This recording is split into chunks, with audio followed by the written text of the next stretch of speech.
Nagpaliwanag ngayon ang pamunuan ng MRT3 sa dahilan ng nagkaaberyang tren nito kahapon. Kasabay niyan, humingi uli ng pasensya ang MRT dahil sa mas mahaba ang kanilang maintenance sa darating na Holy Week. May live report si Salima Refran. Sam! Emil, ayon nga kay Engineer Michael Capati, Director for Operations ng MRT3, lumabas sa investigasyon ng mga engineer at technician ng MRT na nadikit ang conductor sa high voltage wire ng traction motor kaya nag-overheat ito sa isang bagon ng MRT3 kahapon.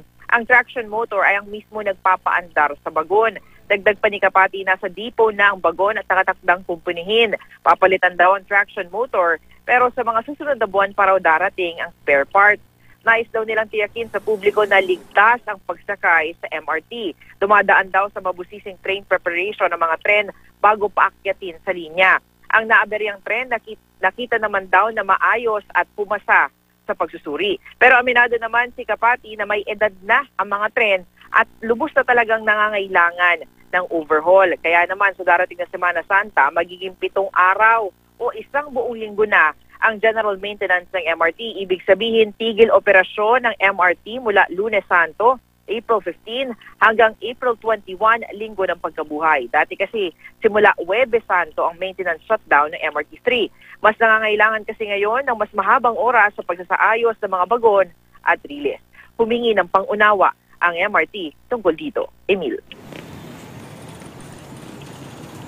Sam, isang tanong lamang, nabanggit ba na ng MRT management kung pang-ilang beses nang nagkaroon ng kalintulad ng problemang iyan kahapon mula nang magkaroon at masabi na nilang, i-declare na nilang may katandaan na nga yung mga bagon ng MR3?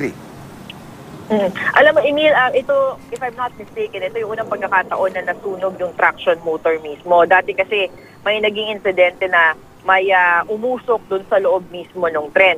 Pero alam naman natin na ito pa rin yung first generation. Ito pa rin talaga yung mga tren ng MRT mula nang ito ay simulan noong early 2000.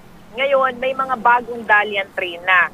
3 dyan yung umaandar na doon sa linya pero hindi pa yan up for revenue operations. Yan yung iniintay natin this month.